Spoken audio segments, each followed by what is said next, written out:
Hello everyone and welcome back to Quantum Quest. आज से हम शुरू कर रहे हैं एक बहुत important series, basic maths for physics. अगर आप क्लास 11 फिजिक्स, नीट या जेईई की प्रिपरेशन कर रहे हैं तो ये सीरीज आपके लिए गेम चेंजर होने वाली है। बहुत सारे स्टूडेंट्स फिजिक्स से नहीं बल्कि मैथ्स से डरते हैं। जब चैप्टर में इक्वेशंस, वेक्टर्स, ग्राफ्स या ट्रिग्नोमेट्री आती है तब फिजिक्स मुश्किल लगने लगती है। लेकिन मैं आपसे एक प्रॉमिस करता हूं, इस सीरीज के बाद आप फिजिक्स की मैथ से कभी नहीं डरेंगे। और सबसे अच्छी बात यह है कि हम हर टॉपिक को जीरो से शुरू करेंगे, बिना ये अज्यूम किए कि आपको पहले से सब कुछ आता है। तो चलिए शुरू करते हैं। Module 1, number system. सबसे पहले एक सिंपल क्वेश्चन। मैं बोर्ड पर कुछ नंबर्स लिखता हूं। 5, -7, 3.14, वर्गमूल 2, 2/5। अब मेरा सवाल है, इन सब में कॉमन क्या है? सिंपल सा आंसर है, ये सब नंबर्स है। लेकिन मैथ्स में हर नंबर की एक अलग कैटेगरी होती है और फिजिक्स को अच्छी तरह समझने के लिए हमें ये कैटेगरी समझना बहुत जरूरी है। चलिए एक एक करके देखते हैं। 1, नेचुरल नंबर्स। सबसे पहले आते हैं नेचुरल नंबर्स। इन्हें हम काउंटिंग नंबर्स भी कहते हैं। जब बचपन में हम काउंटिंग सीखते हैं 1, 2, 3, 4, 5, तो वही नेचुरल नलसा होते हैं। इनका सेट होता है 1, 2, 3, 4, 5, 6। ध्यान रहे, नेचुरल नंबर्स का सबसे छोटा नंबर 1 होता है और इसमें न जीरो होता है और न ही नेगेटिव नंबर्स। एग्जाम्पल्स हैं 12, 56, 100। लेकिन शून्य नेचुरल नंबर नहीं है। -5 भी नेचुरल नंबर नहीं है। 2, होल नंबर्स। अब अगर हम नेचुरल नंबर्स में सिर्फ एक नंबर और ऐड कर दें और वो है 0, तो हमें मिलते हैं होल नंबर्स। Whole numbers 0, 1, 2, 3, 4, 5। बस इतना ही डिफरेंस है। नेचुरल नंबर्स में जीरो नहीं था, होल नंबर्स में जीरो इंक्लूड हो गया।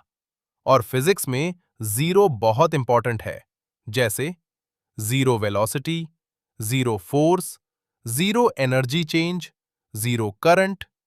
इसलिए जीरो को कभी इग्नोर मत करिए। 3, इंटीजर्स। अब मान लीजिए कोई ऑब्जेक्ट राइट साइड में मूव कर रहा है। हम उस डायरेक्शन को पॉजिटिव मान लेते हैं और अगर वही ऑब्जेक्ट लेफ्ट साइड में मूव करे तो उस डायरेक्शन को नेगेटिव मान लेते हैं। इसी वजह से हमें नेगेटिव नंबर्स की जरूरत पड़ती है। जब हम होल नंबर्स के साथ नेगेटिव नंबर्स को भी इंक्लूड कर देते हैं तो हमें मिलते हैं इंटीजर्स। -5, -4, -3, -2, -1, 0, 1, 2, 3। फिजिक्स में डिस्प्लेसमेंट, वेलोसिटी, इलेक्ट्रिक चार्ज और करंट जैसे कॉन्सेप्ट्स में इंटीजर्स का यूज होता है। 4, रैशनल नंबर्स। अब आता है सबसे important concept, rational numbers. Definition याद करने से पहले कॉन्सेप्ट समझिए। अगर कोई नंबर दो इंटीजर्स के रेशियो में लिखा जा सकता है, मतलब p/q के फॉर्म में, जहां p और q दोनों इंटीजर हों और q कभी शून्य न हो, तो उस नंबर को रैशनल नंबर कहते हैं। एग्जाम्पल देखिए, 1/2, 5/7, 8, -3, 0। ये सब रैशनल नंबर्स हैं।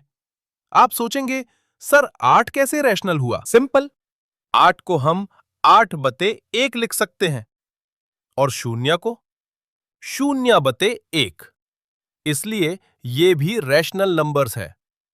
अब एक और इंपॉर्टेंट बात, रैशनल नंबर्स के डेसिमल दो तरह के होते हैं। या तो डेसिमल टर्मिनेट हो जाता है, जैसे ½ = 0.55/4 बराबर 1.25। या फिर डेसिमल रिपीट होता रहता है, जैसे 1/3 बराबर 0.333333। 2/9 बराबर 0.222222। दोनों ही रैशनल नंबर्स है। एक गोल्डन रूल याद रखिए, टर्मिनेटिंग डेसिमल बराबर रैशनल नंबर, रिपीटिंग डेसिमल बराबर रैशनल नंबर। 5. Irrational numbers. अब मान लीजिए हम स्क्वायर रूट ऑफ 2 का डेसिमल निकलते हैं। हमें मिलता है 1.4 142135562। ये डेसिमल कभी खत्म नहीं होता और कभी रिपीट भी नहीं होता।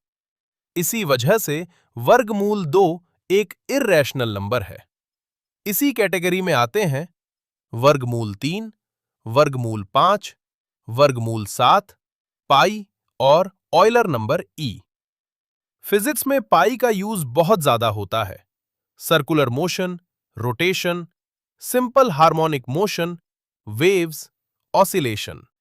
इसलिए पाई से दोस्ती कर लीजिए। एक बहुत जरूरी मिस्टेक, कई स्टूडेंट सोचते हैं कि स्क्वायर रूट ऑफ 4 भी इर्रेशनल होगा। बिल्कुल नहीं, स्क्वायर रूट ऑफ 4 इक्वल्स 2 और 2 एक रैशनल नंबर है। इसी तरह 3.1416 इर्रेशनल नहीं है।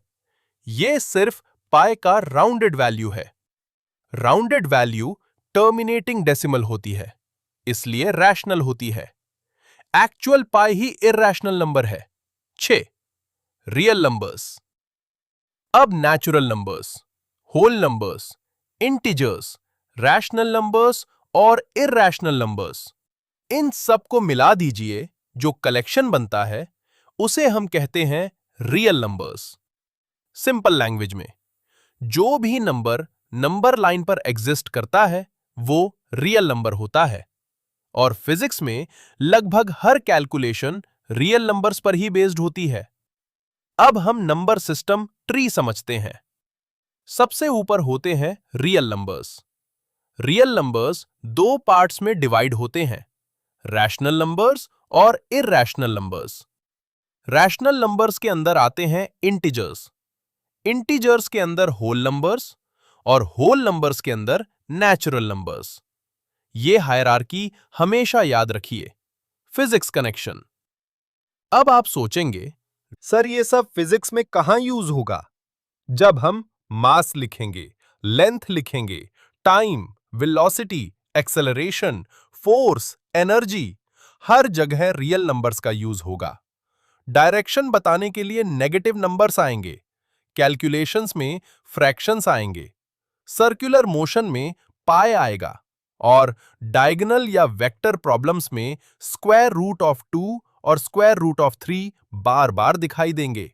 इसलिए नंबर सिस्टम मैथ्स का चैप्टर नहीं, फिजिक्स की लैंग्वेज का फाउंडेशन है। Class practice. अब मैं आपको कुछ नंबर्स दे रहा हूं। आप वीडियो पॉज कीजिए और बताइए कि ये किस कैटेगरी में आते हैं।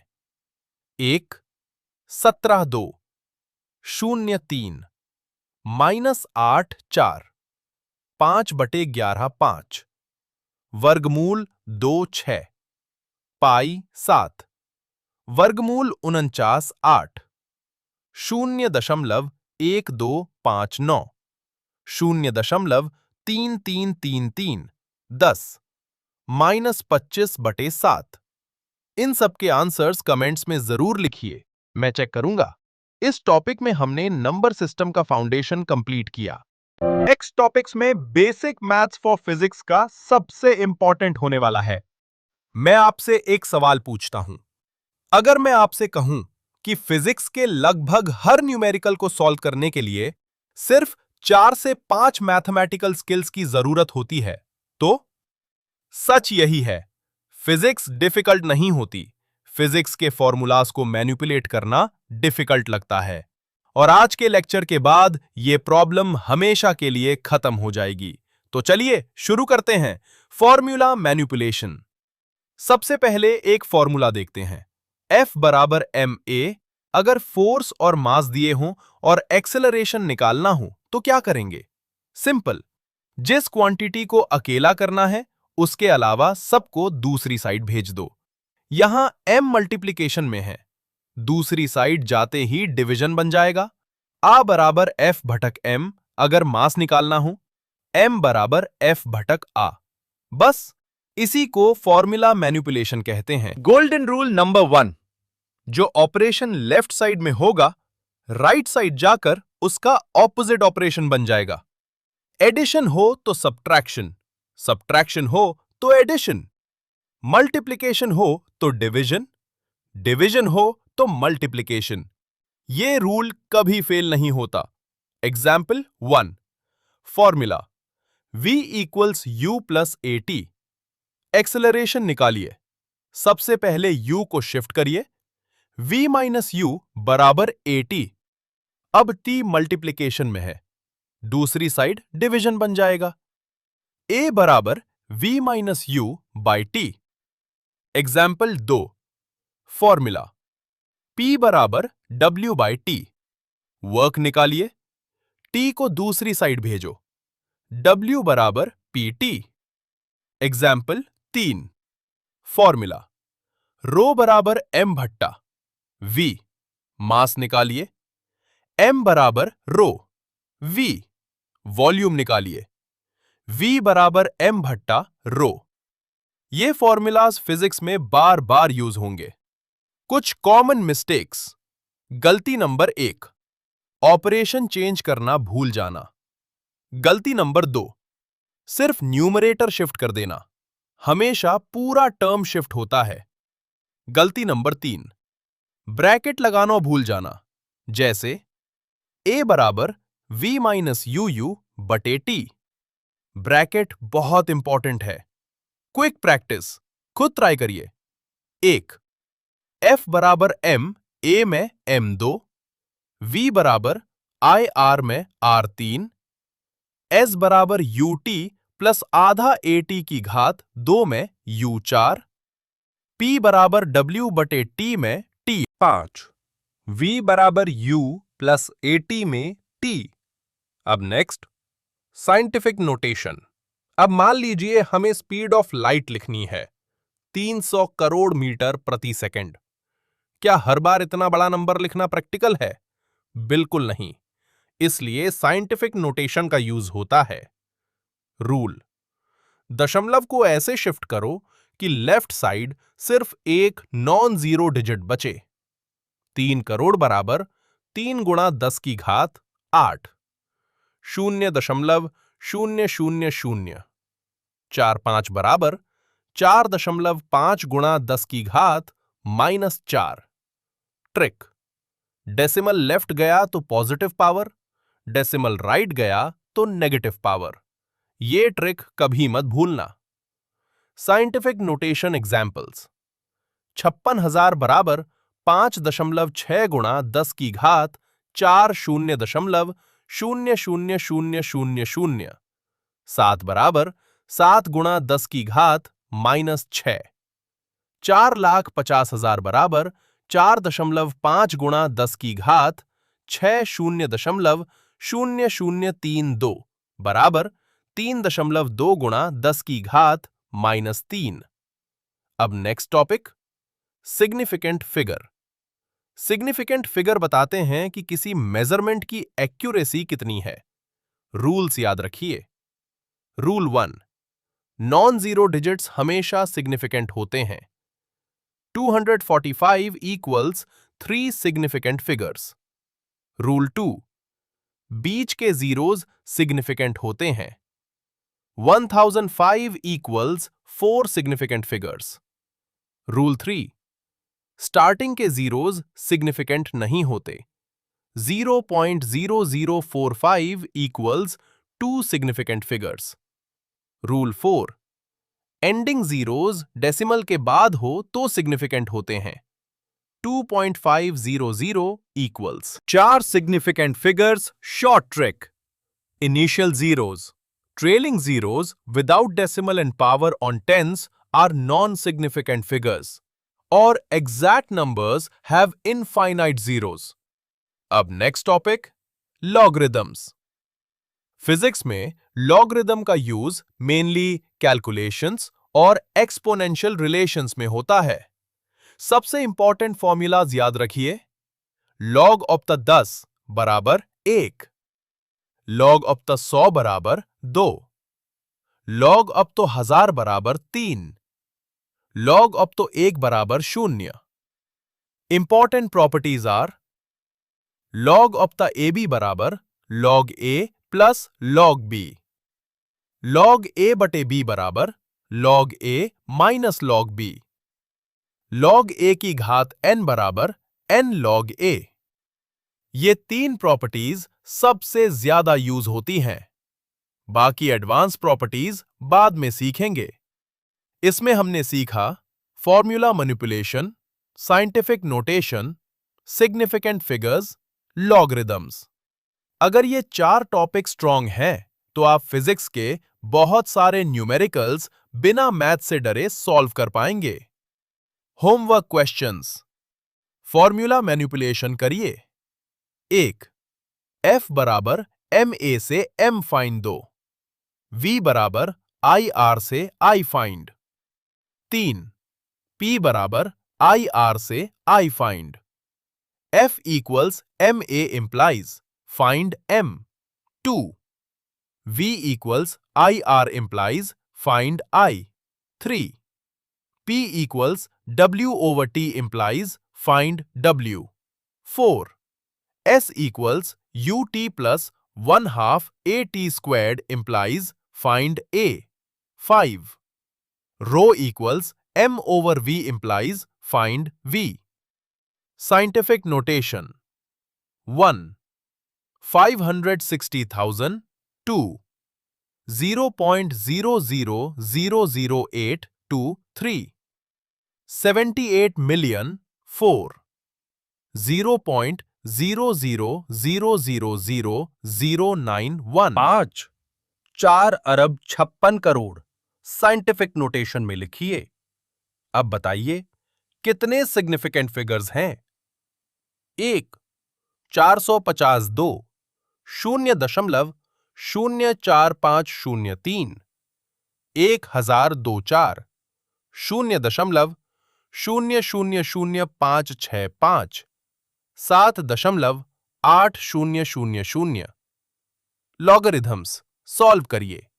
1. Log 102, log 10,003, log 14, log 1005, log 10 की घात 6। ये बेसिक मैथ्स फॉर फिजिक्स का बैकबोन था। अगर आपने इस लेक्चर को अच्छी तरह समझ लिया, तो आगे ट्रिग्नोमेट्री, ग्राफ्स और वेक्टर्स पढ़ना बहुत आसान हो जाएगा। अब हम बेसिक मैथ्स फॉर फिजिक्स का एक बहुत इंपॉर्टेंट टॉपिक शुरू करने वाले हैं, ट्रिग्नोमेट्री। लेकिन टेंशन लेने की बिल्कुल जरूरत नहीं है। मैं आपको क्लास 10 वाली पूरी ट्रिग्नोमेट्री दोबारा नहीं पढ़ाने वाला। मैं मानकर चल रहा हूं कि आप ये चैप्टर पहले पढ़ चुके हैं। इस लेक्चर का पर्पस सिर्फ रिवीजन करना है, लेकिन फिजिक्स के पर्सपेक्टिव से। हम सिर्फ वही कॉन्सेप्ट्स पढ़ेंगे जो mechanics, vectors, projectile motion, work energy, rotation और आगे के लगभग हर चैप्टर में यूज होने वाले हैं। तो चलिए शुरू करते हैं। Trigonometric ratio. सबसे पहले एक राइट एंगल ट्रायंगल बना लीजिए। 3 साइड्स होती हैं, हाइपोटेनियस, परपेंडिकुलर, बेस। अब सिर्फ 3 रेशियो याद रखिए। साइन थीटा बराबर परपेंडिकुलर बटे हाइपोटेनियस, कॉस थीटा बराबर बेस बटे हाइपोटेनियस, टेन थीटा बराबर परपेंडिकुलर बटे बेस। बस बाकी 3 रेशियो इन्हीं के रिसेप्ट्रोकल होते हैं। कॉसेक थीटा बराबर 1 बटे साइन थीटा, सेक थीटा बराबर 1 बटे कॉस थीटा, कॉट थीटा बराबर 1 बटे टेन थीटा। फिजिक्स में हमें ज्यादातर साइन, कॉस और टेन का ही यूज होता है। सो कहा टोआ ट्रिक। अगर कभी रेशियोज भूल जाओ तो सिर्फ एक वर्ड याद रखना, soh cah toa. Soh that is sine, opposite, hypotenuse. Sine equals perpendicular और opposite slash hypotenuse. Cah that is cos, adjacent, hypotenuse. Cos equals base और adjacent slash hypotenuse. Toa that is tan, opposite, adjacent. Tan equals perpendicular और opposite slash base और adjacent. ये trick पूरी life काम आएगी। Standard values, रटने की जरूरत नहीं। अब आता है सबसे इंपॉर्टेंट पार्ट। बहुत स्टूडेंट्स पूरी टेबल रटते हैं। मैं आपको एक ट्रिक बताता हूं। सबसे पहले एंगल्स लिखिए, 0 degree, 30 degree, 45 degree, 60 degree, 90 degree. अब साइन के लिए न्यूमरेटर में लिखिए वर्गमूल 0, वर्गमूल 1, वर्गमूल 2, वर्गमूल 3, वर्गमूल 4 और सबको 2 से डिवाइड कर दीजिए। बस आपकी साइन टेबल रेडी हो गई। अब कॉस के लिए कुछ नया मत कीजिए, सिर्फ इसी टेबल को उल्टा पढ़ दीजिए। और टैन के लिए अलग टेबल याद करने की जरूरत ही नहीं। याद रखिए, टैन थीटा बराबर साइन थीटा बटे कॉस थीटा। एग्जाम में इसी फॉर्मूला से वैल्यू निकाल सकते हैं। फिजिक्स टिप, फिजिक्स में कैलकुलेटर अलाउड नहीं होता, इसलिए 0 डिग्री, 30 डिग्री, 45 डिग्री, 60 डिग्री और 90 डिग्री की वैल्यूज बिना सोचे याद होनी चाहिए। ये वैल्यूज मैकेनिक्स से लेकर वेव्स तक हर जगह यूज होंगी। मोस्ट इंपॉर्टेंट आइडेंटिटीज, फिजिक्स के लिए सिर्फ ये 4 आइडेंटिटीज याद रखिए। Sin square theta plus cos square theta बराबर 1, टैन थीटा बराबर sin theta slash cos theta, sec square theta बराबर 1 plus tan square theta cosec square theta बराबर 1 प्लस कॉट स्क्वायर थीटा। इन्हीं आइडेंटिटीज से नीट के maximum physics questions solve हो जाते हैं। फिजिक्स कनेक्शन, अब देखते हैं ट्रिग्नोमेट्री फिजिक्स में कैसे यूज होती है। एग्जाम्पल 1, एक ब्लॉक इंक्लाइंड प्लेन पर रखा है। इंक्लाइनेशन बराबर 30 डिग्री, वेट बराबर 100 न्यूटन।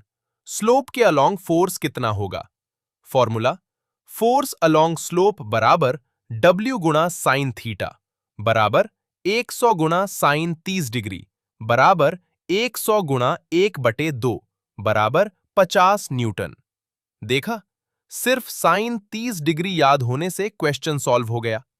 एग्जाम्पल 2, एक पार्टिकल 20 मीटर प्रति सेकंड की स्पीड से 60 डिग्री के एंगल पर थ्रो किया गया। Horizontal velocity v cos theta बराबर 20 गुणा cos 60 डिग्रीज बराबर 20 गुणा 1/2 बराबर 10 मीटर प्रति second. Vertical velocity v sin theta बराबर 20 गुणा sin 60 डिग्रीज बराबर 20 गुणा वर्गमूल 3/2 बराबर 10 वर्गमूल 3 मीटर प्रति सेकंड।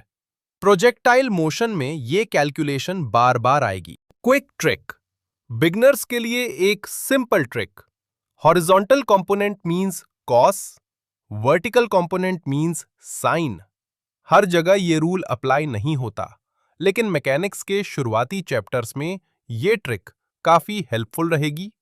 क्वेश्चन सॉल्व करते वक्त हमेशा डायग्राम जरूर बनाइए और एंगल किस साइड से मेजर किया गया है ये चेक कीजिए। सबसे कॉमन मिस्टेक्स, साइन और कॉस को उल्टा यूज कर देना, स्टैंडर्ड वैल्यूज याद ना होना, टैन की वैल्यू डायरेक्टली याद करने की जगह साइन स्लैश कॉस से ना निकालना, डायग्राम ना बनाना। ये छोटी मिस्टेक्स न्यूमेरिकल्स गलत करवा देती हैं। प्रैक्टिस क्वेश्चंस, अब आप खुद ट्राई कीजिए। Question 1, find sign 30 degree. Question 2, find cos 60 degree. Question 3, find tangent 45 degrees. Question 4, if sin theta equals 3/5, find cosine theta.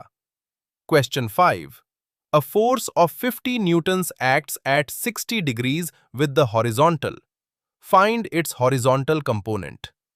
Question 6. A particle moves with a velocity of 20 meters per second at 30 degrees above the horizontal. Find its vertical component. Homework. 1. Learn the complete standard value table. 2. Learn the 4 important identities. 3. Solve A. Sine 60 degrees times cosine 60 degrees. B. Tangent 45 degrees times sine 30 degrees. C. If cosine theta equals 4/5, find sine theta. D. A 100 Newton force acts at 30 degrees with the horizontal. Find its horizontal and vertical components. हमने trigonometry को physics के perspective से revise किया। अब आपको ratios, standard values और basic applications clear हो चुकी होंगी। अगले टॉपिक में हम ग्राफ्स फॉर फिजिक्स या वेक्टर्स शुरू करेंगे, जहां आज के कॉन्सेप्ट्स डायरेक्टली यूज होंगे। अब हम बात करने वाले हैं ग्राफ्स की, और मैं एक बात पहले ही क्लियर कर देता हूं। फिजिक्स में ग्राफ बनाना मुश्किल नहीं होता, ग्राफ को रीड करना मुश्किल होता है। नीट में बहुत सारे क्वेश्चंस ऐसे आते हैं जहां कैलकुलेशन से ज्यादा ग्राफ को समझना जरूरी होता है। इसलिए आज हम ग्राफ्स को मैथ्स की तरह नहीं, फिजिक्स की लैंग्वेज की तरह समझेंगे। तो चलिए शुरू करते हैं। Coordinate system. सबसे पहले ग्राफ का बेसिक स्ट्रक्चर देखते हैं। 2 लाइंस होती हैं, हॉरिजॉन्टल लाइन और वर्टिकल लाइन। हॉरिजॉन्टल लाइन को एक्स एक्सिस कहते हैं, वर्टिकल लाइन को वाई एक्सिस कहते हैं। जहां दोनों लाइंस मिलती हैं, उस पॉइंट को ओरिजिन कहते हैं और उसकी वैल्यू होती है 0, 0। फिजिक्स में जनरली इंडिपेंडेंट क्वांटिटी को एक्स एक्सिस पर और डिपेंडेंट क्वांटिटी को वाई एक्सिस पर प्लॉट किया जाता है। एग्जाम्पल, टाइम एक्स एक्सिस पर, वेलोसिटी वाई एक्सिस पर। Types of graphs. फिजिक्स में मेनली 3 ग्राफ्स सबसे ज्यादा यूज होते हैं। Type 1 straight line graph. अगर ग्राफ एक सीधी लाइन हो तो इसका मतलब है दोनों क्वांटिटीज एक फिक्स्ड रेट से चेंज हो रही हैं। Example, distance time graph, uniform speed. Velocity time graph, constant acceleration. Type 2 curved graph. अगर ग्राफ कर्व बना रहा है तो क्वांटिटी का रेट कंटिन्यूअसली चेंज हो रहा है। Example, free fall, projectile motion, SHM। Type 3 horizontal line. अगर ग्राफ हॉरिजॉन्टल है तो क्वांटिटी कांस्टेंट है। Example, constant velocity, constant temperature. Slope. अब आता है ग्राफ का सबसे इंपॉर्टेंट कॉन्सेप्ट। स्लोप बताता है कि ग्राफ कितनी तेजी से ऊपर या नीचे जा रहा है। फॉर्मूला याद रखिए, स्लोप बराबर चेंज इन y स्लैश चेंज इन x। फिजिक्स में हर ग्राफ का स्लोप अलग मीनिंग रखता है। डिस्टेंस टाइम ग्राफ, स्लोप बराबर speed. Velocity time graph, slope बराबर acceleration. Force extension graph, slope बराबर स्प्रिंग कांस्टेंट। इसलिए ग्राफ देखते ही पहले स्लोप आइडेंटिफाई करिए। Positive and negative slopes. Graph ऊपर जा रहा है, पॉजिटिव स्लोप। ग्राफ नीचे आ रहा है, नेगेटिव स्लोप। ग्राफ सीधा हॉरिजॉन्टल है, स्लोप इक्वल्स 0। ये 3 केसेस सबसे इंपॉर्टेंट है। Area under graph. फिजिक्स का दूसरा important concept, area under graph. हर ग्राफ में एरिया का मीनिंग अलग होता है। वेलोसिटी टाइम ग्राफ, एरिया बराबर displacement. Power time graph, area equals work done. Current time graph, area equals charge. इसलिए ग्राफ में सिर्फ लाइन मत देखिए, कभी कभी आंसर लाइन के नीचे वाले एरिया में छुपा होता है। एग्जाम्पल 1, एक वेलोसिटी टाइम ग्राफ दिया है। वेलोसिटी बराबर 20 मीटर प्रति सेकंड, टाइम बराबर 5 second. Question, displacement. Area of rectangle बराबर लेंथ गुणा ब्रेथ बराबर 20 गुणा 5 बराबर 100 metre. Example 2, distance time graph की स्लोप बराबर 15। क्वेश्चन, ऑब्जेक्ट की स्पीड। आंसर 15 मीटर प्रति सेकंड, क्योंकि डिस्टेंस टाइम ग्राफ की स्लोप ही स्पीड होती है। सबसे कॉमन गलती, स्टूडेंट्स हर ग्राफ में स्लोप निकल देते हैं या हर ग्राफ में एरिया निकल देते हैं। ये गलत है। सबसे पहले आइडेंटिफाई करिए कि ग्राफ किस क्वांटिटी का है। उसके बाद डिसाइड करिए कि स्लोप इंपॉर्टेंट है या एरिया। अब क्विक रिवीजन याद रखिए, डिस्टेंस टाइम स्लोप बराबर speed, velocity time slope equals acceleration, velocity time area equals displacement, current time area equals charge, power time area equals work. Practice questions. Question 1, distance time graph की slope क्या बताती है? Question 2, velocity time graph की slope क्या बताती है? Question 3, velocity time graph के area का फिजिकल मीनिंग क्या है? क्वेश्चन 4, अगर ग्राफ हॉरिजॉन्टल है तो स्लोप कितनी होगी? क्वेश्चन 5, एक वेलोसिटी टाइम ग्राफ में वेलोसिटी बराबर 12 मीटर प्रति सेकंड और टाइम बराबर 8 सेकंड है। डिस्प्लेसमेंट कैलकुलेट कीजिए। Homework 1, learn all important slope relations. 2, learn all important area relations. 3, solve. A, a body moves with constant velocity of 15 meters per second for 6 seconds. Find displacement using graph concept. B, a distance time graph has slope equals 20. Find speed. C, a velocity time graph has slope equals -5. What does it indicate? D, write one physics quantity represented by slope of distance time graph, area under velocity time graph, area under current time graph. हमने graphs को physics के perspective से समझा। ये concepts आपको काइनोमैटिक्स से लेकर electricity तक हर चैप्टर में हेल्प करेंगे। अगले टॉपिक में हम शुरू करेंगे वेक्टर्स, जो क्लास 11 फिजिक्स का बैकबोन है। अब एक इंपॉर्टेंट टॉपिक शुरू करने वाले हैं, वेक्टर्स। और मैं बिना एग्जाजेशन के कह सकता हूं कि अगर आपको वेक्टर्स समझ आ गए तो क्लास 11 फिजिक्स के आधे से ज्यादा न्यूमेरिकल्स आपके लिए बहुत इजी हो जाएंगे। Kinematics, projectile motion, Newton's laws, work energy, circular motion, rotation, magnetism, हर जगह वेक्टर्स का यूज होता है। लेकिन टेंशन लेने की जरूरत नहीं है। मैं आपको पूरा एनसीईआरटी चैप्टर नहीं पढ़ाने वाला। हम सिर्फ वही कॉन्सेप्ट्स रिवाइज करेंगे जो फिजिक्स में बार बार यूज होते हैं। तो चलिए शुरू करते हैं। Scalar versus vector.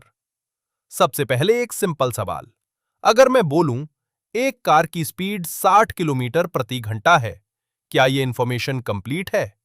हां, क्योंकि स्पीड बताने के लिए डायरेक्शन की जरूरत नहीं होती।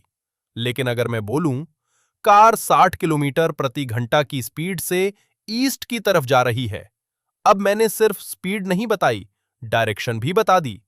यही स्केलर और वेक्टर का डिफरेंस है। स्केलर क्वांटिटी, जिस क्वांटिटी के पास सिर्फ मैग्नीट्यूड यानी सिर्फ वैल्यू हो, उससे स्केलर कहते हैं। Examples, mass, time, distance, speed, etcetera. Vector quantity, जिस क्वांटिटी के पास मैग्नीट्यूड और डायरेक्शन दोनों हो, उससे वेक्टर कहते हैं। Examples, displacement, velocity, acceleration, force, momentum. Easy trick, एक लाइन याद रखिए, स्केलर बराबर सिर्फ साइज, वेक्टर बराबर साइज प्लस डायरेक्शन। अगर डायरेक्शन दी गई है तो 90% चांसेस हैं कि क्वांटिटी वेक्टर होगी। अब वेक्टर रिप्रेजेंटेशन देखते हैं। वेक्टर्स को हम एरो के साथ रिप्रेजेंट करते हैं। एरो की लेंथ मैग्नीट्यूड बताती है। एरो का हेड डायरेक्शन बताता है। Example 10 Newton. इसका मतलब है 10 न्यूटन का फोर्स राइट साइड में लग रहा है। इसी तरह 5 मीटर प्रति सेकंड मतलब वेलोसिटी लेफ्ट डायरेक्शन में है। अब नेक्स्ट टॉपिक, वेक्टर एडिशन। अब मान लीजिए दो फोर्सेस एक ही डायरेक्शन में लग रही हैं, 5 न्यूटन राइट और 3 न्यूटन राइट। रिजल्टेंट फोर्स कितनी होगी? सिंपल एडिशन, 5 + 3 बराबर 8 न्यूटन। डायरेक्शन भी राइट ही रहेगी। ऑपोजिट डायरेक्शन अब देखते हैं, 5 न्यूटन राइट और 3 न्यूटन लेफ्ट। अब क्या करेंगे? एडिशन नहीं, सब्ट्रैक्शन। 5 - 3 बराबर 2 न्यूटन डायरेक्शन। जिस वेक्टर की मैग्नीट्यूड ज्यादा है यानी right. Final answer 2 Newton right. Real life example, सोचिए दो दोस्त एक टेबल को धक्का लगा रहे हैं। दोनों एक ही डायरेक्शन में पुश करते हैं, फोर्स बढ़ जाएगी। लेकिन अगर एक राइट और एक लेफ्ट पुश करें तो दोनों एक दूसरे को अपोज करेंगे। इसी वजह से सब्ट्रैक्शन होता है। अब नेक्स्ट, परपेंडिकुलर वेक्टर्स। अब मान लीजिए एक फोर्स राइट डायरेक्शन में है, दूसरी अपवर्ड डायरेक्शन में, यानी दोनों के बीच 90 डिग्री का एंगल है। अब सिंपल एडिशन या सब्ट्रैक्शन काम नहीं करेगा। यहां पाइथागोरस थ्योरम यूज होगी।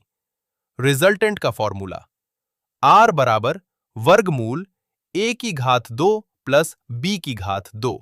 एग्जाम्पल 3 न्यूटन और 4 न्यूटन। रिजल्टेंट वर्गमूल 3 की घात 2 प्लस 4 की घात 2 बराबर वर्गमूल 25, जो बराबर है 5 न्यूटन के। ये 3, 4, 5 ट्रायंगल फिजिक्स में बहुत फेमस है। अगर एग्जाम में 3 और 4 दिखे तो तुरंत 5 याद आ जाना चाहिए। Triangle law of vector addition. अब तक हमने देखा कि अगर वेक्टर्स सेम डायरेक्शन या ऑपोजिट डायरेक्शन में हैं, तो उन्हें डायरेक्टली ऐड या सब्सट्रैक्ट कर सकते हैं। लेकिन अगर वेक्टर्स किसी एंगल पर हो तो यहीं से ट्रायंगल लॉ आता है। ट्रायंगल लॉ कहता है, अगर दो वेक्टर्स को हेड टू टेल अरेंज किया जाए तो फर्स्ट वेक्टर के टेल से सेकंड वेक्टर के हेड तक जो वेक्टर बनता है वही रिजल्टेंट वेक्टर होता है। सुनने में थोड़ा टेक्निकल लग रहा है, लेकिन एक एग्जाम्पल से समझते हैं। मान लीजिए आप पहले 3 मीटर ईस्ट चलते हैं, उसके बाद 4 मीटर नॉर्थ चलते हैं। अब अगर कोई पूछे कि आप स्टार्टिंग पॉइंट से कितनी दूर हैं, तो क्या हम 3 + 4 बराबर 7 मीटर बोलेंगे? नहीं, क्योंकि आप सीधी लाइन में नहीं चले। रिजल्टेंट डिस्प्लेसमेंट एक डायगोनल होगा, और अगर एंगल 90 डिग्री है तो पाइथागोरस थ्योरम लगेगी। रिजल्टेंट बराबर वर्गमूल 3 की घात 2 प्लस 4 की घात 2 बराबर 5 मीटर। इसी कॉन्सेप्ट को ट्रायंगल लॉ रिप्रेजेंट करता है। फिजिक्स में जब भी डिस्प्लेसमेंट, वेलोसिटी या फोर्स अलग डायरेक्शंस में हो, हम इसी कॉन्सेप्ट का यूज करते हैं। अब next, parallelogram, law of vector addition. अब एक और इंपॉर्टेंट लॉ देखते हैं, पैरेललोग्राम लॉ। इस लॉ कहता है, अगर दो वेक्टर्स को एक ही पॉइंट से ड्रॉ किया जाए और उनसे एक पैरेललोग्राम कंप्लीट किया जाए, तो उस पैरेललोग्राम की डायगोनल उन दोनों वेक्टर्स का रिजल्टेंट होती है। इसका यूज तब होता है जब दो वेक्टर्स एक ही पॉइंट पर एक्ट कर रहे होते हैं। एग्जाम्पल, एक ऑब्जेक्ट पर दो फोर्सेस लग रही हैं। एक फोर्स राइट डायरेक्शन में, दूसरी फोर्स ऊपर की तरफ। दोनों सेम पॉइंट से लग रही हैं। अब इन दोनों का कंबाइंड इफेक्ट निकालना हो तो हम पैरेललोग्राम लॉ यूज करते हैं। अगर दोनों वेक्टर्स 90 डिग्री पर हैं तो रिजल्टेंट निकालना बहुत आसान हो जाता है। फॉर्मूला R बराबर वर्गमूल ब्रैकेट a की घात 2 प्लस b की घात 2 बंद ब्रैकेट। लेकिन अगर एंगल 90 डिग्री ना हो तो जनरल फॉर्मूला यूज होता है। R बराबर वर्गमूल ब्रैकेट a की घात 2 प्लस b की घात 2 प्लस 2ab कॉस थीटा बंद ब्रैकेट। इस फॉर्मूला को अभी सिर्फ देख लीजिए, इसका डिटेल्ड यूज हम फिजिक्स के वेक्टर चैप्टर में करेंगे। एग्जाम टिप याद रखिए, ट्रायंगल लॉ तब विजुलाइज करना आसान होता है जब वेक्टर्स को हेड टू टेल अरेंज किया गया हो। पैरेललोग्राम लॉ तब यूज होता है जब दोनों वेक्टर्स एक ही पॉइंट से स्टार्ट हो रहे हों। रिजल्ट दोनों केसेस में सेम होता है, सिर्फ रिप्रेजेंटेशन अलग होती है। Quick practice. क्वेश्चन 1। एक स्टूडेंट 6 मीटर ईस्ट और फिर 8 मीटर नॉर्थ चलता है। उसका रिजल्टेंट डिस्प्लेसमेंट कितना होगा? क्वेश्चन 2। दो फोर्सेस 3 न्यूटन और 4 न्यूटन एक ही पॉइंट पर 90 डिग्री के एंगल पर लग रही हैं। Resultant force? Question 3। Triangle law और पैरेललोग्राम लॉ में बेसिक डिफरेंस एक लाइन में लिखिए। अब next topic, vector subtraction. Subtraction का एक सिंपल ट्रिक है। अगर किसी वेक्टर को सब्ट्रैक्ट करना हो तो उसकी डायरेक्शन उल्टा कर दीजिए और फिर एडिशन कर दीजिए। एग्जाम्पल, a माइनस बी मतलब a प्लस माइनस बी, यानी b की डायरेक्शन रिवर्स कर दीजिए। फिजिक्स में इसी ट्रिक का यूज किया जाता है। अब next topic, resolution of vectors. अब सबसे important concept, resolution of vectors. मान लीजिए एक फोर्स 100 न्यूटन का है और वो हॉरिजॉन्टल से 30 डिग्री का एंगल बना रहा है। क्वेश्चन, इस फोर्स का हॉरिजॉन्टल और वर्टिकल पार्ट कितना होगा? इसी प्रोसेस को रेजोल्यूशन ऑफ वेक्टर्स कहते हैं। अब देखते हैं हॉरिजॉन्टल कंपोनेंट। अगर एंगल हॉरिजॉन्टल से दिया हो तो हॉरिजॉन्टल कंपोनेंट होगा f cos theta. Example, 100 times cos 30 degrees equals 100 times square root of 3/2 equals 50 square root of 3 newtons. अब वर्टिकल कंपोनेंट। वर्टिकल कंपोनेंट होगा f sin theta. Example, 100 times sin 30 degrees equals 100 times 1/2 equals 50 newtons. Golden trick. अगर angle horizontal से दिया हो, horizontal arrow cos, vertical arrow sin। लेकिन अगर angle vertical से दिया हो तो रिलेशन उल्टा हो जाएगा। इसलिए क्वेश्चन का डायग्राम हमेशा ध्यान से देखिए। Physics connection. प्रोजेक्टाइल मोशन में वेलोसिटी को दो पार्ट्स में तोड़ते हैं। हॉरिजॉन्टल वेलोसिटी बराबर v cos theta, vertical velocity बराबर v sin theta. Inclined plane में वेट को भी दो कंपोनेंट्स में तोड़ते हैं। इसलिए रेजोल्यूशन ऑफ वेक्टर्स को अच्छी तरह समझना बहुत जरूरी है। Common mistakes. स्टूडेंट्स बिना डायग्राम बनाए आंसर देने लगते हैं। ये सबसे बड़ी मिस्टेक है। क्वेश्चन चाहे कितना भी इजी हो, सबसे पहले डायग्राम बनाइए, फिर एंगल आइडेंटिफाई करिए, उसके बाद डिसाइड कीजिए कि सिन लगेगा या cos. Practice questions. Question 1। Scalar और वेक्टर का एक एक एग्जाम्पल लिखिए। क्वेश्चन 2। 5 न्यूटन्स और 7 न्यूटन्स सेम डायरेक्शन में है। Resultant force? Question 3। 12 Newton right और 5 न्यूटन लेफ्ट। रिजल्टेंट फोर्स और डायरेक्शन बताइए। क्वेश्चन 4। 3 न्यूटन और 4 न्यूटन एक दूसरे के परपेंडिकुलर हैं। Resultant force? क्वेश्चन 5। एक फोर्स 20 न्यूटन का है और हॉरिजॉन्टल से 60 डिग्री का एंगल बना रहा है। Find A horizontal component, B vertical component. Homework. 1. 10 scalar और 10 वेक्टर क्वांटिटीज लिखिए। 2. ये फॉर्मूलाज याद कीजिए। हॉरिजॉन्टल कंपोनेंट बराबर f cos theta, vertical component बराबर f sin theta. Resultant 90 degree बराबर वर्गमूल a की घात 2 प्लस b की घात 2। 3. Solve. A. 8 northeast or 6 northeast. B. 15 northeast or 9 northwest. C. 5 north or 12 north perpendicular. D. 50 north at 30 degrees. Find horizontal or vertical components. अब start करते हैं। Dot product और क्रॉस प्रोडक्ट। ये दोनों नाम सुनने में डिफिकल्ट लगते हैं, लेकिन ट्रस्ट मी, अगर आप कॉन्सेप्ट समझ गए तो वर्क डन, टॉर्क, मैग्नेटिज्म और रोटेशन जैसे चैप्टर्स बहुत इजी लगने लगेंगे। Dot product, scalar product. सबसे पहले नाम से ही समझते हैं। डॉट प्रोडक्ट यानी दो वेक्टर्स के बीच डॉट का यूज होता है। लेकिन सबसे इंपॉर्टेंट बात, डॉट प्रोडक्ट का आंसर वेक्टर नहीं बल्कि स्केलर होता है। इसी वजह से इसे स्केलर प्रोडक्ट भी कहते हैं। फॉर्मूला याद रखिए, ए डॉट बी बराबर ए बी कॉज थीटा। यहां ए और बी वेक्टर्स हैं और थीटा उनके बीच का एंगल है। इजी ट्रिक, डॉट प्रोडक्ट में हमेशा कॉस आता है। एक लाइन याद रखिए, डॉट बराबर कॉस। ये ट्रिक कभी नहीं भूले।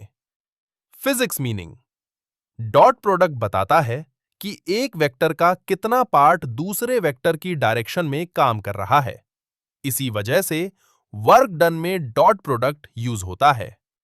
वर्क डन का फॉर्मूला W बराबर F डॉट S, मतलब W बराबर Fs cos थीटा। एग्जाम्पल 1, एक ऑब्जेक्ट पर 10 न्यूटन का फोर्स लग रहा है।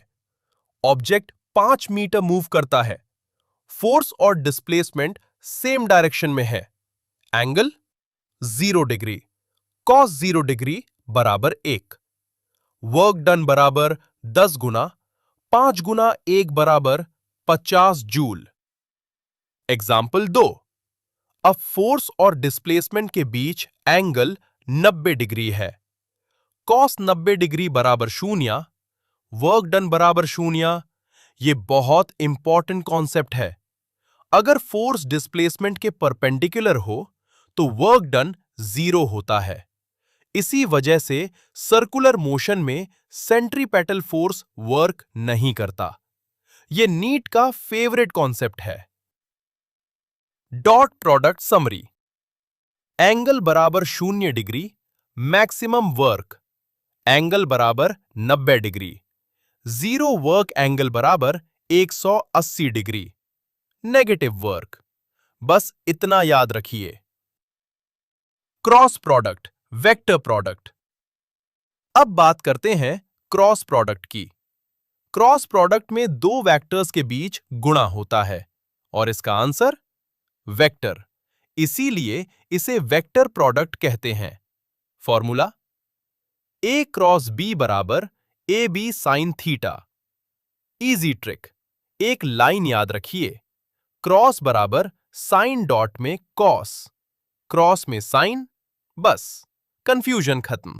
फिजिक्स मीनिंग, क्रॉस प्रोडक्ट बताता है कि एक वेक्टर का कितना पार्ट दूसरे वेक्टर के परपेंडिकुलर है। इसी वजह से टॉर्क और मैग्नेटिक फोर्स में क्रॉस प्रोडक्ट यूज होता है। Example 1, torque. फॉर्मूला, टॉर्क बराबर R क्रॉस F। यहां R पोजीशन वेक्टर और F फोर्स है। अगर फोर्स हैंडल के पैरेलल लगाओ, टॉर्क कम होगा। अगर फोर्स परपेंडिकुलर लगाओ, टॉर्क मैक्सिमम होगा। दूर खोलते वक्त भी इसी प्रिंसिपल का यूज होता है।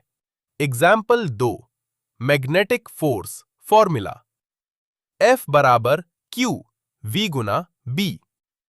यहां वेलोसिटी और मैग्नेटिक फील्ड अगर सेम डायरेक्शन में हो, एंगल बराबर 0 degree, sine 0 degrees equals 0, force 0। लेकिन अगर 90 डिग्रीज पर हो, sine 90 degrees equals 1, force maximum. ये कॉन्सेप्ट मैग्नेटिज्म में बहुत इंपॉर्टेंट है। अब next, right hand thumb rule. Cross product की डायरेक्शन निकालने के लिए right hand thumb rule use होता है। अभी बस इतना याद रखिए, राइट हैंड की फिंगर्स को पहले वेक्टर से दूसरे वेक्टर की तरफ घुमाइए। थंब जिस डायरेक्शन में पॉइंट करे वही क्रॉस प्रोडक्ट की डायरेक्शन होती है। डिटेल डिस्कशन हम मैग्नेटिज्म चैप्टर में करेंगे। Dot product versus cross product. अब दोनों को कंपेयर करते हैं। Dot product dot, answer equal scalar, formula equals A B cosine theta.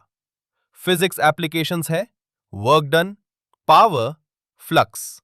अब cross product, cross, answer equals vector, formula equals A B sine theta. Physics applications torque, angular momentum, magnetic force. Easy memory trick, dot equals cos equals scalar, cross equals sine equals vector. सिर्फ ये line याद रख लो, कभी confuse नहीं होगे। Common mistakes. गलती number 1, dot product का answer vector लिख देना। गलत, डॉट प्रोडक्ट का आंसर स्केलर होता है। गलती नंबर 2, क्रॉस प्रोडक्ट में कॉस लगा देना। गलत, क्रॉस प्रोडक्ट में हमेशा साइन आता है। गलती नंबर 3, एंगल को इग्नोर कर देना।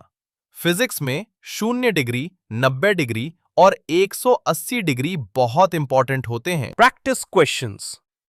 क्वेश्चन 1, फोर्स और डिस्प्लेसमेंट के बीच एंगल 90 डिग्रीज है। Work done. Question 2, do vectors parallel हैं? डॉट प्रोडक्ट मैक्सिमम होगा या minimum? Question 3, do vectors perpendicular हैं? क्रॉस प्रोडक्ट कितना होगा? क्वेश्चन 4, टॉर्क किस प्रोडक्ट पर बेस्ड है? क्वेश्चन 5, मैग्नेटिक फोर्स किस प्रोडक्ट पर बेस्ड है? Homework, concept based. 1, work done किस प्रोडक्ट पर बेस्ड है? 2, टॉर्क किस प्रोडक्ट पर बेस्ड है? 3, मैग्नेटिक फोर्स किस प्रोडक्ट पर बेस्ड है? न्यूमेरिकल्स।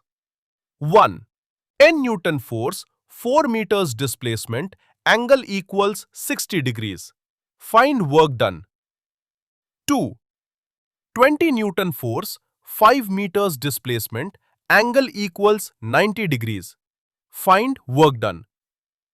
3, do vectors 5 unit और 12 unit के बीच 90 degrees का angle है.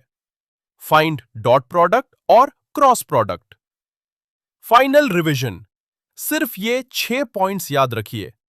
डॉट प्रोडक्ट बराबर स्केलर, डॉट प्रोडक्ट बराबर कॉस, वर्क डन बराबर डॉट प्रोडक्ट, क्रॉस प्रोडक्ट बराबर वेक्टर, क्रॉस प्रोडक्ट बराबर साइन, टॉर्क और मैग्नेटिक फोर्स बराबर क्रॉस प्रोडक्ट।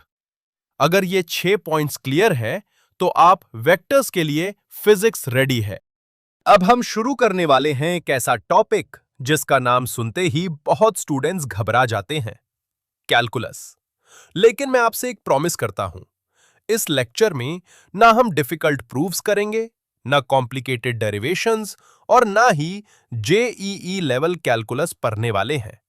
हम सिर्फ वही कैलकुलस सीखेंगे जो क्लास 11 और 12 फिजिक्स में बार बार यूज होती है।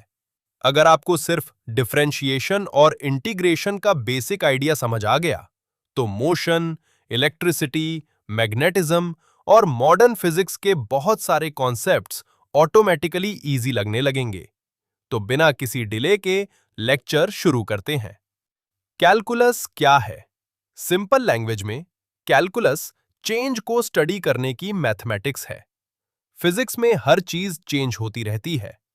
पोजीशन चेंज होती है, वेलोसिटी चेंज होती है, एक्सेलरेशन चेंज होता है, करंट चेंज होता है। इसी चेंज को मैथमेटिकली डिस्क्राइब करने के लिए कैलकुलस का यूज होता है। और कैलकुलस के 2 मेन पार्ट्स हैं, डिफरेंशिएशन और इंटीग्रेशन। Part 1, differentiation. सबसे पहले बात करते हैं डिफरेंशिएशन की। सिंपल डेफिनेशन याद रखिए, डिफरेंशिएशन किसी क्वांटिटी के चेंज होने की रेट बताता है।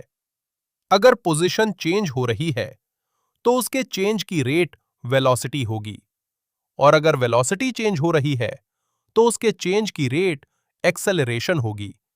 इसी कॉन्सेप्ट को डिफरेंशिएशन कहते हैं। नोटेशन। डिफरेंशिएशन को जनरली इस तरह लिखा जाता है, dy बटे dx। फिजिक्स में आप ये नोटेशंस सबसे ज्यादा देखेंगे, ds बटे dt। पोजीशन का change with respect to time, dv by dt। Velocity का change with respect to time, और इसी को एक्सेलरेशन कहते हैं।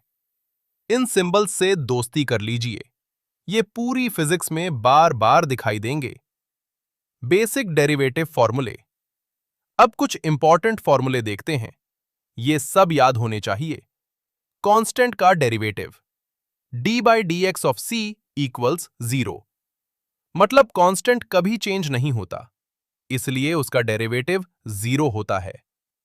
x का derivative, d by D X of x equals 1। Power rule, d by D x खुला कोष्ठक x की घात n बंद कोष्ठक बराबर n x की घात n माइनस 1। ये कैलकुलस का सबसे इंपॉर्टेंट फॉर्मूला है। इसी से फिजिक्स के मैक्सिमम डेरिवेटिव्स निकालते हैं। Trigonometric functions, d by D X of sine x equals cosine x, d by D X of cosine x equals minus sine x। Exponential function, d by D X of e to the power of x equals e to the power of x। Logarithmic function, d by D X of natural log of x equals 1 over x। बस इतने formulas physics के लिए काफी है। Easy example 1। मान लीजिए position दी है s बराबर 5t स्क्वायर। क्वेश्चन, वेलोसिटी निकालिए। पावर रूल लगाइए, 2 नीचे आएगा। v बराबर ds बाई dt बराबर 10t। बस। Easy example 2। वेलोसिटी दी है v बराबर 6t स्क्वायर। एक्सेलरेशन a बराबर dv बाई dt बराबर 12t। देखा, सिर्फ पावर रूल से आंसर आ गया। Golden physics chain. एक लाइन याद रखिए, position, differentiate velocity, differentiate acceleration. ये चैन कभी मत भूलना। Part 2, integration. अब बात करते हैं इंटीग्रेशन की। अगर डिफरेंशिएशन चेंज की रेट बताता है तो इंटीग्रेशन टोटल क्वांटिटी बताता है। सिंपल लैंग्वेज में इंटीग्रेशन छोटे छोटे चेंजेस को जोड़कर टोटल वैल्यू देता है। फिजिक्स में इसका बहुत यूज होता है। नोटेशन। इंटीग्रेशन को इस सिंबल से लिखते हैं। इस सिंबल को इंटीग्रल कहते हैं। और एक और इंपॉर्टेंट चीज, हर इंटीग्रेशन के बाद एक प्लस सी आता है। इस सी को कांस्टेंट ऑफ इंटीग्रेशन कहते हैं। अभी इसकी थ्योरी में नहीं जाएंगे, बस याद रखिए कि इनडेफिनेट इंटीग्रेशन में प्लस सी लिखना होता है। Basic integration formula. अब कुछ important formulas. Integral of dx equals x plus C. Integral of x to the power of n dx equals x to the power of n plus 1 over n plus 1 plus C. Integral of sine x dx equals minus cosine x plus C. Integral of cosine x dx equals sine x plus C. Integral of e to the power of x dx equals e to the power of x plus C. Integral of 1 over x dx equals ln x plus c. बस ये formulas physics के लिए काफी है। Easy example 1। Velocity दी है v equals 4t। Displacement निकालिए, s equals integral 4t dt equals 2t squared plus c। Easy example 2। Acceleration दी है a equals 60। Velocity v equals integral 6t dt equals 3t squared plus c। बहुत simple. Power 1 बढ़ गई और नए power से divide हो गया। Golden reverse chain. Acceleration integrate velocity, integrate displacement. ये चेन भी याद रखिए, फिजिक्स कनेक्शन। अब देखते हैं फिजिक्स में कैलकुलस कहाँ यूज होती है। पोजीशन को डिफरेंशिएट करोगे, वेलोसिटी मिलेगी। वेलोसिटी को डिफरेंशिएट करोगे, एक्सेलरेशन मिलेगा। एक्सेलरेशन को इंटीग्रेट करोगे, वेलोसिटी मिलेगी। वेलोसिटी को इंटीग्रेट करोगे, डिस्प्लेसमेंट मिलेगा। करंट को इंटीग्रेट करोगे, चार्ज मिलेगा। ये रिलेशंस फिजिक्स के बहुत इंपॉर्टेंट चैप्टर्स में यूज होंगे। अब क्विक फॉर्मूला रिवीजन।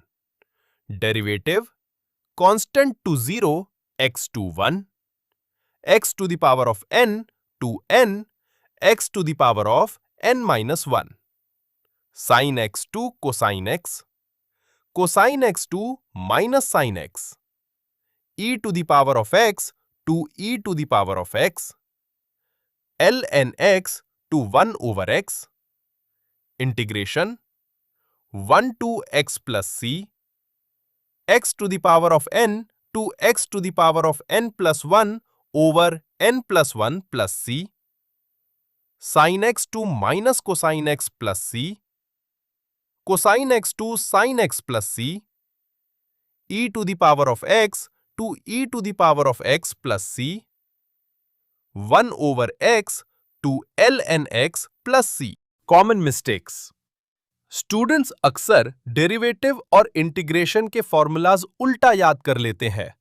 एक सिंपल ट्रिक याद रखिए, डेरिवेटिव में पावर नीचे आती है, इंटीग्रेशन में पावर एक बढ़ जाती है और उसी से डिवाइड भी होता है।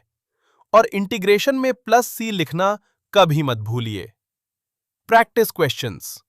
Question 1, find d by dx of x to the power of 5. Question 2, find d over dx sin x. Question 3, find integral of x squared dx. Question 4, if s equals 3t squared, find velocity. Question 5, if a equals 8t, find velocity. Homework. Part A, formula practice. 1, d over dx, open parenthesis, x to the power of 6, close parenthesis. 2, d over dx, open parenthesis, cosine x, close parenthesis. 3, integral of x cubed dx. 4, integral of e to the power of x dx. 5, integral of 1 over x dx. Part B, Physics Practice. 1, s equals 4t squared, find velocity. 2, v equals 10t, find acceleration. 3, a equals 12t, find velocity. 4, complete the following chains. Position to space to acceleration, acceleration to space to displacement. अबे आपको calculus का basic idea आ चुका है। याद रखिए, NEET physics के लिए आपको पूरी कैलकुलस की जरूरत नहीं है। अब लास्ट के छोटे टॉपिक्स बट इंपॉर्टेंट भी, बिनामियल थ्योरम, सीक्वेंस एंड सीरीज और एरर्स एंड अप्रॉक्सीमेशन। लेकिन टेंशन मत लीजिए, हम मैथ्स का पूरा चैप्टर नहीं पढ़ने वाले। हम सिर्फ वही कॉन्सेप्ट सीखेंगे जो फिजिक्स में एक्चुअल में यूज होते हैं। तो चलिए शुरू करते हैं। Part 1, binomial theorem. सबसे पहले बात करते हैं बाइनोमियल थ्योरम की। फिजिक्स में हमें पूरा बाइनोमियल एक्सपेंशन याद करने की जरूरत नहीं होती। हमें सिर्फ कुछ इंपॉर्टेंट आइडेंटिटीज और एक अप्रॉक्सीमेशन याद रखनी होती है। सबसे पहले ये आइडेंटिटीज याद रखिए। a plus b squared equals a squared plus 2ab plus b squared. a minus b squared equals a squared minus 2ab plus b squared. a squared minus b squared equals a plus b, a minus b. ये identities numericals में बहुत बार काम आती हैं। अब आता है सबसे इंपॉर्टेंट फॉर्मूला। जब x बहुत छोटा हो, यानी x बहुत छोटा 1 से, तब 1 प्लस x की घात n लगभग बराबर 1 प्लस nx। ये अप्रॉक्सीमेशन फिजिक्स में बहुत यूजफुल होती है। एग्जाम्पल क्वेश्चन, अप्रॉक्सीमेट 1 प्लस 0.01 की घात 2 सॉल्यूशन। यहां x बराबर 0.01 है जो बहुत छोटा है। फॉर्मूला लगाइए। 1 प्लस 2 गुणा 0.01 बराबर 1.02। एग्जैक्ट आंसर 1.0201 होता है। देखिए अप्रॉक्सीमेशन कितनी क्लोज है। इसी वजह से फिजिक्स में इस ट्रिक का यूज होता है। Part 2, sequence and series. अब बात करते हैं सीक्वेंस और सीरीज की। फिजिक्स में हमें सिर्फ 2 टाइप्स याद रखनी है, अरिथमेटिक प्रोग्रेशन और geometric progression. Arithmetic progression AP, अगर हर टर्म के बीच का डिफरेंस सेम हो तो उससे एपी कहते हैं। Example 2, 4, 6, 8, 10 and so on. हर बार डिफरेंस 2 है। nth टर्म का formula a sub n equals a plus open parenthesis n-1 close parenthesis d। Sum of n terms s sub n equals n over 2 open bracket 2a plus n-1 d। फिजिक्स में AP का use uniformly changing quantities को समझने में होता है। Geometric progression GP, अगर हर टर्म एक फिक्स्ड नंबर से मल्टीप्लाई हो तो उससे जीपी कहते हैं। Example 2, 4, 8, 16, 32 and so on. Her term 2 से मल्टीप्लाई हो रही है। nth टर्म ए एन बराबर a r to the power of n-1। Sum of n terms s n बराबर a open parenthesis r to the power of n-1 close parenthesis divided by open parenthesis r-1 close parenthesis. Physics में GP radioactive decay और intensity जैसे concepts में काम आती है। Example AP 3, 6, 9, 12, 10वीं term a बराबर 3, d बराबर 3, a 10 बराबर 3 प्लस 10 माइनस 1 गुणा 3 बराबर 30। जीपी 2, 6, 18, 56। पांचवा टर्म a बराबर 2, r बराबर 3, a 5 बराबर 2 गुणा 3 की घात 4 बराबर 162। Part 3, errors and approximation. अब आते हैं फिजिक्स के एक बहुत इंपॉर्टेंट टॉपिक पर। मेजरमेंट में कभी भी एग्जैक्ट वैल्यू नहीं मिलती। हर मेजरमेंट में थोड़ी ना थोड़ी एरर होती है। एरर्स 3 टाइप्स की होती हैं, random error, systematic error, gross error. अभी बस इनके नेम्स और बेसिक आइडिया याद रखिए। परसेंटेज एरर सबसे इंपॉर्टेंट फॉर्मूला। परसेंटेज एरर बराबर एब्सोल्यूट एरर बटे एक्चुअल वैल्यू गुणा 100। Example, actual length equals 20 centimetres, measured length equals 19.8 centimeters. Absolute error equals 20 minus 19.8 equals 0.2 centimeters.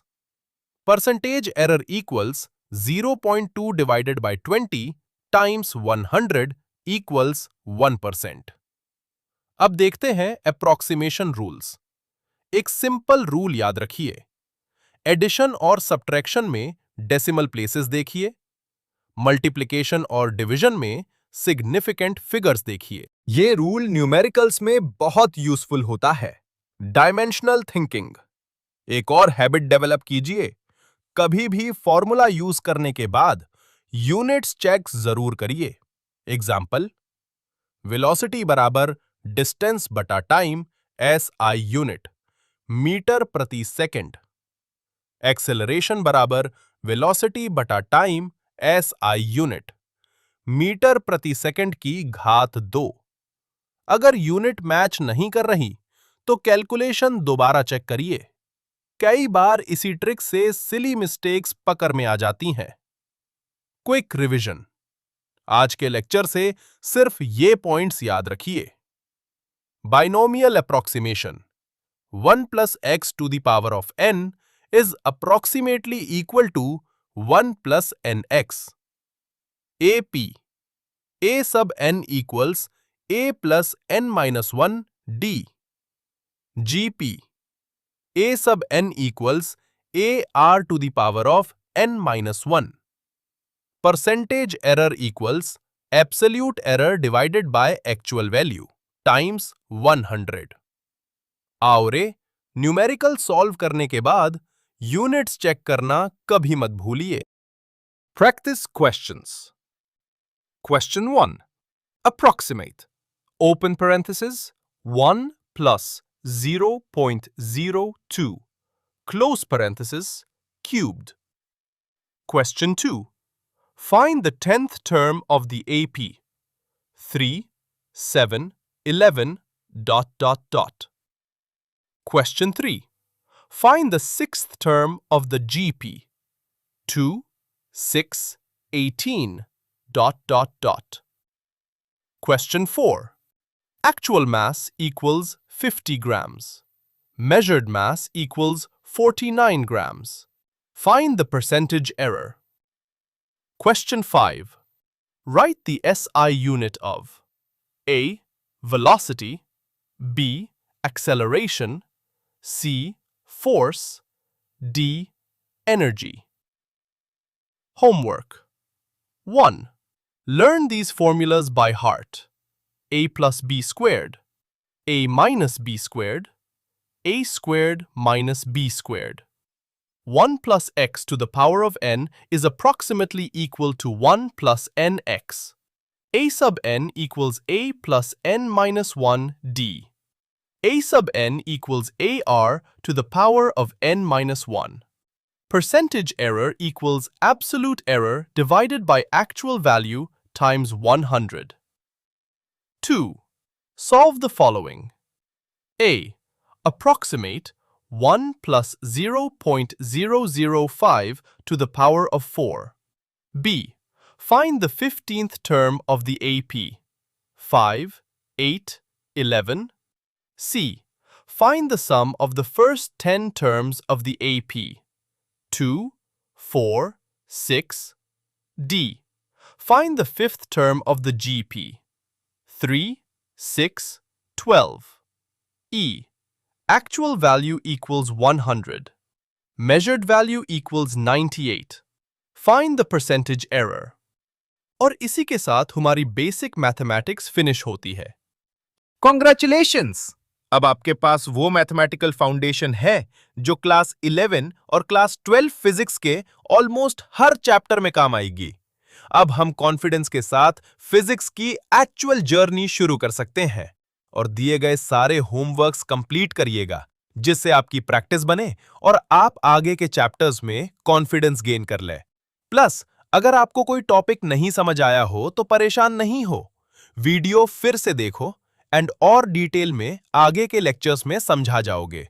Video अच्छी लगी हो तो लाइक करिएगा और आगे आने वाले लेक्चर्स के लिए सब्सक्राइब करिए। मिलते हैं अगले लेक्चर में।